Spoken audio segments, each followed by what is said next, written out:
नमस्कार दोस्तों। आजकल लोग सबसे ज़्यादा डिमांड कर रहे हैं ऑर्गेनिक फूड की। ऑर्गेनिक फूड क्या है? जैसे कि ऑर्गेनिक फूड होता है जो केमिकल फ्री होते हैं, जिसमें कोई पेस्टिसाइड का उपयोग नहीं होता, किसी फर्टिलाइज़र का उपयोग नहीं होता है, और यह खाने के लिए और सेहत के लिए भी बहुत फ़ायदा होता है। तो इसका डिमांड बहुत ज़्यादा है आजकल, मार्केट में भी, लोगों में भी। तो ऑर्गेनिक फूड क्या है, इसे कैसे करें, आज के इस पूरे वीडियो में हम इसी टॉपिक के ऊपर बात करने वाले हैं। तो चलिए वीडियो हम शुरू करते हैं। दोस्तों, सबसे पहले हम समझ लेते हैं ऑर्गेनिक फार्मिंग क्या है। ऑर्गेनिक फार्मिंग का मतलब होता है जिसमें केमिकल का प्रयोग ना हो, किसी पेस्टिसाइड का प्रयोग ना हो, इस प्रकार से तैयार की गई सब्जियां, फल फूल, तो इसे हम कहते हैं ऑर्गेनिक फार्मिंग कहते हैं, ऑर्गेनिक फूड कहते हैं, ऑर्गेनिक फल कहते हैं, जिसमें हम केमिकल और किसी पेस्टिसाइड का प्रयोग ना करें। जैविक तरीके से जिसका हम उत्पादन करते हैं, आविष्कार करते हैं, उसे हम ऑर्गेनिक कहते हैं। तो और यह क्यों ज़रूरी होता है, इसमें यूज क्या करते हैं हम, जो कि ये ऑर्गेनिक हो जाते हैं। जैसे इसमें पेस्टिसाइड का प्रयोग हम कर नहीं सकते हैं, जैविक खाद्य होते हैं केवल उनका प्रयोग कर सकते हैं, जैसे गोबर की वर्मी कंपोस्ट, ये सब हम प्रयोग करते हैं इसमें। तो इसलिए इसे हम ऑर्गेनिक फूड और ऑर्गेनिक फार्मिंग में शामिल करते हैं, जिसमें हम केमिकल का प्रयोग ना करें। दोस्तों, इस प्रकार के फसल में तैयार की जा रही है जो फसल, इसमें हम किसी प्रकार के पेस्टिसाइड का स्प्रे नहीं करते हैं, नीम ऑयल का स्प्रे करते हैं। तो मतलब जो भी होता है सब जैविक तरीके का होता है, सब कुछ जैविक, किसी भी प्रकार का केमिकल चीज़ें उपयोग में नहीं लाई जाती हैं।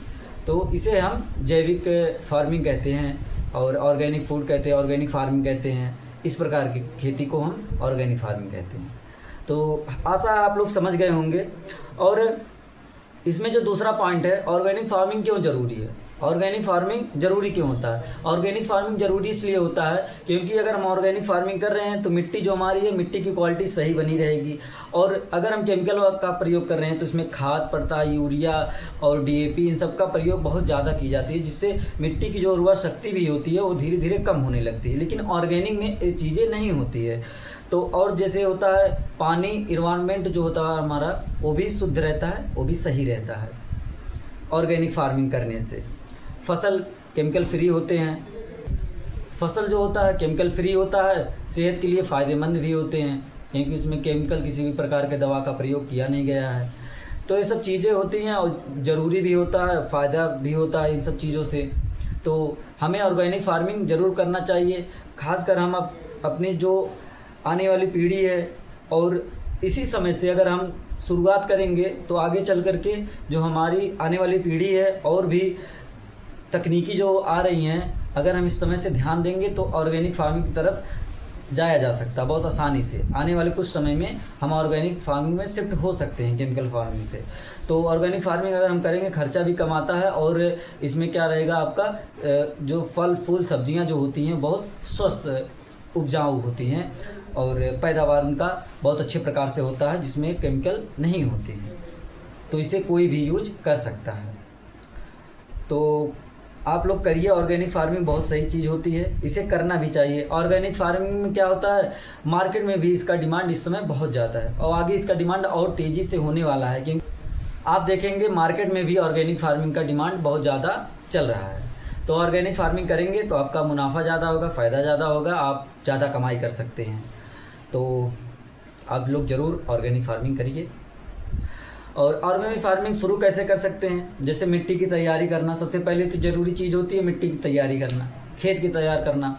तो आप चाहे केमिकल करिए, केमिकल तरीके से अपनी खेती कर रहे हैं, या फिर ऑर्गेनिक जिसमें आप किसी प्रकार का पेस्टिसाइड यूज नहीं कर रहे हैं, फिर भी आपको सबसे पहला जो काम होगा आपका खेत को तैयार करना होता है।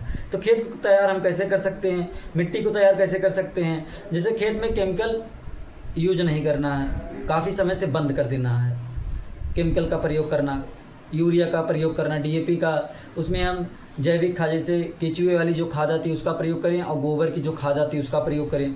मिट्टी की जगह सॉइल टेस्टिंग, जो मिट्टी की जो जांच होती है उसका हम करवाएं, और सॉइल टेस्टिंग उसे कहते हैं। तो उसका हमें अपने जो क्षेत्रीय होते हैं वहाँ पे है, हर जगह पे होता है, हर ज़िले में होता है कि सॉइल का टेस्ट कराने वाला केंद्र बना होता है। तो वहाँ पे आप अपने खेत से 2-3 जगह से मिट्टी लेकर जाएं, वहाँ पे टेस्ट करवाएं कि आपके मिट्टी में किस चीज़ की कमी है और कौन से तत्व की मात्रा ज़्यादा है। तो आप इस हिसाब से अपने खेत को मैनेज कर सकते हैं। गोबर खाद, कंपोस्ट, ग्रीन मैन्योर डाल करके अपने खेत को तैयार करिए, मिट्टी को तैयार करिए। और दूसरा जो चीज़ आता है बीज का चुनाव करना। बीज का चुनाव जब हम कर रहे हैं तो जैसे बीज का चुनाव करते समय हमें कई चीज़ों का ध्यान रखना चाहिए कि जो उसकी जर्मिनेशन होता है, जर्मिनेशन कैपेसिटी 80% से ऊपर होना चाहिए, सर्टिफाइड बीज होना चाहिए, जो पैकेट के ऊपर लिखा होना चाहिए सर्टिफाइड है, प्रमाणित बीज है, और 80% से ज़्यादा इसके जर्मिनेशन चांसेस हैं। तो इन सब चीज़ों का आप ध्यान में रखिए। अनुकूलता के हिसाब से आप बीज का परचेज करिए कि ठंडी में है तो ठंडी के प्रकार के जो बीज आते हैं उसका आप चुनाव करिए, और गर्मी में गर्मी के प्रकार के। तो इन सब चीज़ों को आप ध्यान में रख के काम करिए। तो अगर ऐसा आप करेंगे तो आप अच्छा खासा मुनाफा कमा सकते हैं, और ऑर्गेनिक फूड भी आपको खाने को मिल सकता है। और नेचुरल खाद का उपयोग कर सकते हैं, जैसे गोबर खाद, वर्मी कंपोस्ट, ये तो आपको मैं बता ही चुका हूँ। और हमारे वीडियो में भी आप देखेंगे, हमारे चैनल पर विजिट करेंगे, प्लेलिस्ट है और भी वीडियो जो हैं उसमें अंदर देखेंगे आप, तो आपको कई सारी चीज़ें मिलेंगी, जानकारी मिलेगी। तो उस पर आप जाइए, देखिए। और दोस्तों, क्रॉप रोटेशन, अगर हम ऑर्गेनिक फार्मिंग कर रहे हैं तो क्रॉप रोटेशन का ध्यान हमें देना ही देना पड़ेगा। क्रॉप रोटेशन क्या होता है?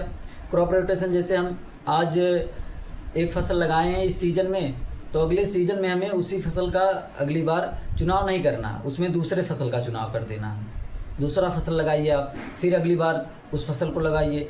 तो थोड़ा सा मतलब समय का डिफरेंस करके आप अगर खेती करेंगे, फसल का चुनाव करेंगे तो सही माना जाता है।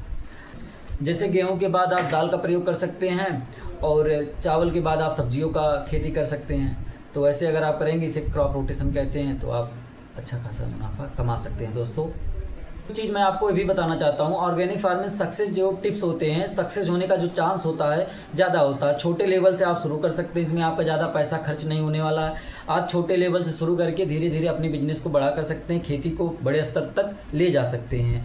पैसा कम लगेगा आपका, पास में मार्केट है तो आप ऑर्गेनिक खेती, इसका डिमांड भी रहता है, ऑर्गेनिक खेती करिए, आराम से वहाँ पर ले जाइए, फ्रेश ताज़ा सब्जियाँ ले जाएंगे तो आपको अच्छा खासा मुनाफा मिलेगा। ऐसा कर सकते हैं आप। तो इन सब चीज़ों को आप स्टार्ट करिए स्टेप बाय स्टेप। तो दोस्तों, इन सब चीज़ों को आप स्टार्ट करिए, धीरे धीरे स्टार्ट करेंगे तभी आगे आप कुछ कर पाएंगे। और ये अगर आप ये सोच रहे हैं कि एक ही बार में हम बड़े स्तर से स्टार्ट करें तो कहीं ना कहीं आपको नुकसान सहना पड़ेगा। आप कोशिश करिए, धीरे धीरे करते रहिए, और आप अपने खेत को सुरक्षित और मेंटेन करके चलिए। आप अच्छा खासा फसल उगाएंगे, अच्छा खासा मुनाफा आप कमा सकते हैं। दोस्तों, ऑर्गेनिक फार्मिंग जो होता है एक समझ लीजिए फ्यूचर की खेती है। अगर आप अभी से शुरू करेंगे तो आपको ये मुनाफा और फ़ायदा फ्यूचर में देगा, बहुत ज़्यादा आपको फ़ायदा देगा। आप छोटी शुरुआत करके धीरे धीरे आप अपने बिजनेस को बड़ा कर सकते हैं। और दोस्तों, इससे आपको अच्छी सीख भी मिलेगी, अच्छी कमाई भी होगी। तो दोस्तों, मैं आशा करता हूँ आपको जो कुछ मैं बताया हूँ आपको समझ आया होगा, और आप इस पे काम करने को सोचेंगे। तो दोस्तों, अगर आपको वीडियो पसंद आया तो वीडियो को लाइक करिए, चैनल को सब्सक्राइब करिए, और अपने किसान भाइयों के पास वीडियो को ज़रूर शेयर करिए।